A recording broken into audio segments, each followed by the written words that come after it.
Good morning guys, welcome to our channel. ये आज हमारी गुडविल की पहली क्लास है, यानी कि पार्ट 1 इंट्रोडक्शन। तो हम स्टार्ट करते हैं। तो सबसे पहले गुडविल होता क्या है हम ये समझेंगे।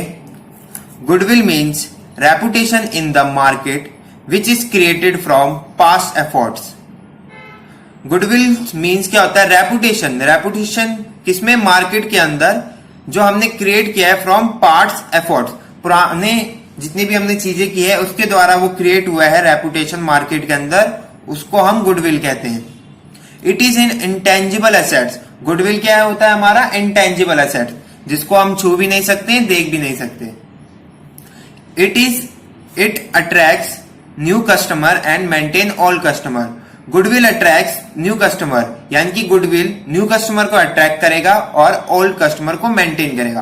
तो इसको हम एक एग्जांपल के थ्रू समझते हैं। मान लीजिए आपको एक फोन लेना है, तो आप कोई सी भी कंपनी का ले सकते हैं, जैसे MI हो गया, ओप्पो हो गया, सैमसंग हो गया।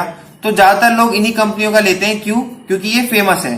फेमस का मतलब इनकी रेपुटेशन है मार्केट के अंदर। वैसे मोबाइल की कंपनियां तो बहुत सारी है, लेकिन ज्यादातर लोग इसलिए फेमस कंपनीज के मोबाइल फोन खरीदते हैं या सेल फोन खरीदते हैं। तो इट अट्रैक्ट्स न्यू कस्टमर। ये क्या कर रहा है? गुडविल अट्रैक्ट कर रहा है न्यू कस्टमर को, और जो ओल्ड कस्टमर है उनको मेंटेन करके रखता है। तो ये हमारी छोटी सी डेफिनेशन थी गुडविल की। इसके बाद हम आगे बढ़ते हैं। कैरेक्टर स्केच और features of goodwill.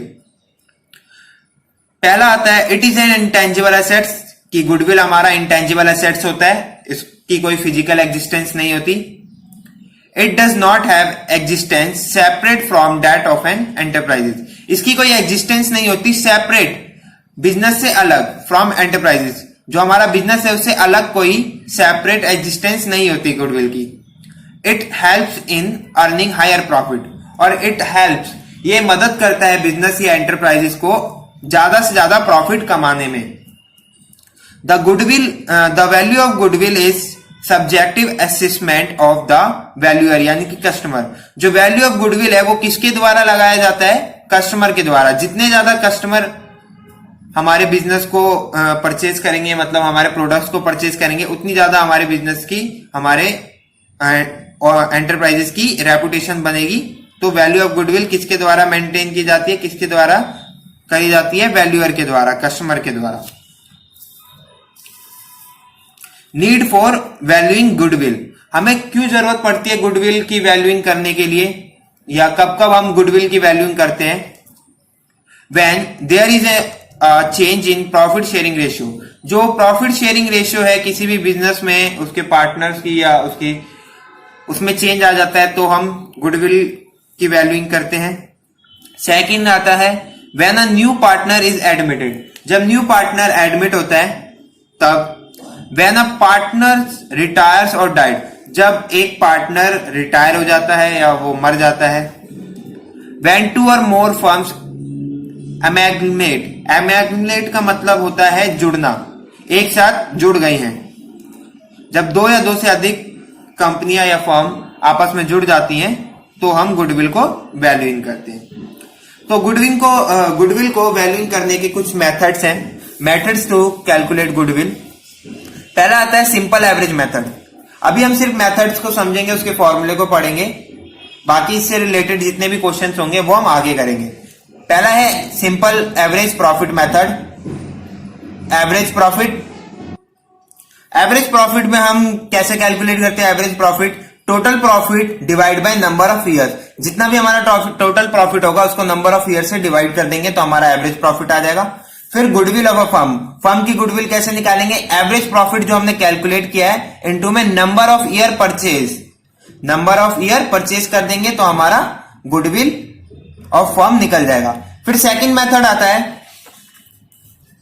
Weighted average profit method. Weightage average profit method में हम पहले कैलकुलेट करते हैं वेटेज एवरेज प्रॉफिट, जो हमारा पहला स्टेप है। Total of product amount divide by total of weight. जितना भी हमारा प्रोडक्ट अमाउंट निकलेगा उसको हम डिवाइड कर देंगे टोटल ऑफ वेट से। इसका फिर दूसरा स्टेप आता है हमारा इसी के अंदर, goodwill of a firm weighted average profit into में नंबर ऑफ ईयर परचेज। ये इससे हमारा निकल जाएगा goodwill of firm by weighted average method. फिर थर्ड मेथड आता है super profit method. Super profit method क्या होता है गाइस, हम ये समझेंगे। Super profit method is the profit earn by the business that is in excess of normal profit. Super profit का मतलब ये होता है कि जो हमारी बिजनेस है या जो फर्म है उसने क्या सोचा था कि हमारा नॉर्मल प्रॉफिट होगा, लेकिन नॉर्मल प्रॉफिट से जितना भी ज्यादा प्रॉफिट होता है वो सब हमारा क्या कहलाता है, सुपर प्रॉफिट। तो हम सुपर प्रॉफिट मेथड से किस तरीके से गुडविल कैलकुलेट करते हैं? Goodwill is determined by multiplying the super profit by the number of year purchase. Goodwill हम ऐसे निकालते हैं, जो हमारा सुपर प्रॉफिट निकलेगा उसको हम मल्टीप्लाई कर देंगे नंबर ऑफ ईयर परचेज से। तो इसके भी कुछ स्टेप्स हैं, तो हम स्टेप समझेंगे। एवरेज प्रॉफिट या एक्चुअल प्रॉफिट, ये हमारा पहला स्टेप है, कैलकुलेट एवरेज प्रॉफिट या एक्चुअल प्रॉफिट। एपी हम एपी से डिनोट कर देते हैं शॉर्ट फॉर्म में। एवरेज प्रॉफिट माइनस में over valuation of stock plus में अंडर वैल्यूएशन ऑफ स्टॉक।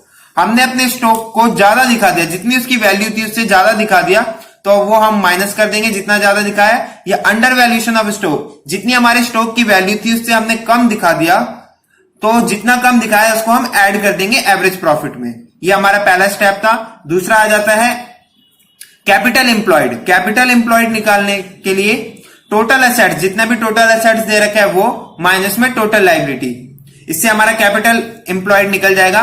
इसका एक और तरीका है कैपिटल एम्प्लॉयड निकालने का, कैपिटल प्लस में फ्री रिजर्व, यानी कि जैसे कि हमारे कैपिटल रिजर्व होते हैं ये सारी चीजें, माइनस में फिक्टिशियस एसेट्स। क्वेश्चन में हमें जो चीजें गिवन होंगी, जैसे टोटल एसेट्स या टोटल लायबिलिटी गिवन होगा, तो हम ये वाला फॉर्मूला लगाएंगे। अगर कैपिटल और कैपिटल रिजर्व और फिक्टिशियस एसेट्स दे रखा है तो हम ये वाला फॉर्मूला लगाएंगे कैपिटल एम्प्लॉयड कैलकुलेट करने के लिए।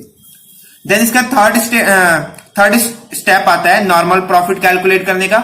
जितना भी हमारा कैपिटल एम्प्लॉयड निकला है उसको हम मल्टीप्लाई कर देंगे रेट ऑफ रिटर्न। ये क्वेश्चन में हमें गिवन रहेगा rate of return divide by 100, इससे हमारा निकल जाएगा नॉर्मल प्रॉफिट। फिर नॉर्मल प्रॉफिट के बाद फोर्थ स्टेप आता है हमारा सुपर प्रॉफिट। सुपर प्रॉफिट कैसे कैलकुलेट होता है? जो हमारा एवरेज प्रॉफिट निकला था या एक्चुअल प्रॉफिट निकला था उसको हम माइनस कर देंगे नॉर्मल प्रॉफिट से, जो अभी हमने यहां पर कैलकुलेट किया स्टेप थर्ड में, माइनस सैलरी या एक्सपेंसेस, जितनी भी तरह की सैलरीज होंगी या एक्सपेंसेस होगी वो माइनस कर देंगे, तो हमारा निकल जाएगा super profit. Then fifth and last आता है goodwill of a firm. Goodwill of a firm कैसे कैलकुलेट करेंगे? जो हमारा सुपर प्रॉफिट आया था इनटू में नंबर ऑफ ईयर परचेज। इस फॉर्मूले से हम क्या कर सकते हैं, सुपर प्रॉफिट मेथड से, ये स्टेप थे, इनसे हम सुपर प्रॉफिट मेथड से गुडविल कैलकुलेट कर सकते हैं। इसके बाद हमारा फोर्थ एंड लास्ट मेथड आता है कैपिटलाइज मेथड। कैपिटलाइज मेथड के भी सेम स्टेप है, एवरेज प्रॉफिट कैलकुलेट करना, कैपिटल एम्प्लॉयड कैलकुलेट करना, normal profit, super profit, goodwill of a firm. Capitalise method से भी दो तरीके होते हैं, एवरेज प्रॉफिट, सुपर प्रॉफिट। तो हम पहले स्टेप्स देखेंगे capitalise method by average profit. Average profit के द्वारा कौन कौन से स्टेप्स आते हैं? पहला एवरेज प्रॉफिट निकालना या एक्चुअल प्रॉफिट जो होता है। दूसरा होता है capitalise value of firm, firm की capitalize value. Net assets, net assets calculate करना, टोटल एसेट्स माइनस में टोटल लायबिलिटी। फिर आता है goodwill of firm. Goodwill of firm calculate करने का, टोटल कैपिटलाइज वैल्यू माइनस में net assets. Total capitalize value जितनी भी हमारी आएगी, यानी कि स्टेप 2 में जितना भी अमाउंट आएगा माइनस में नेट एसेट्स, स्टेप 3 का जितना भी अमाउंट है। फिफ्थ आता है capitalise value. Capitalise value average profit divide by rate of return into में 100। ये हमारे कुछ स्टेप्स थे। फिर अब दूसरा देखते हैं हम capitalise method by super profit. Super profit के द्वारा कौन कौन से स्टेप्स आते हैं? सेम वही, पहला एवरेज प्रॉफिट, दूसरा capital employed. Capital employed calculate करना का भी सेम है, टोटल एसेट्स माइनस में टोटल लायबिलिटी। थर्ड आता है कैपिटल एम्प्लॉयड इनटू में रेट ऑफ रिटर्न, यानी कि RR into divide by 100। Fourth step आता है super profit, average profit minus में नॉर्मल प्रॉफिट। फिफ्थ आता है goodwill of a firm. Goodwill of firm, super profit divide by rate of return into में 100। ये हमारे कुछ फॉर्मूले थे। इससे रिलेटेड जितने भी न्यूमेरिकल होंगे या प्रैक्टिकल प्रॉब्लम्स होंगी वो हम अपनी नेक्स्ट वीडियो में करेंगे। Thank you for watching.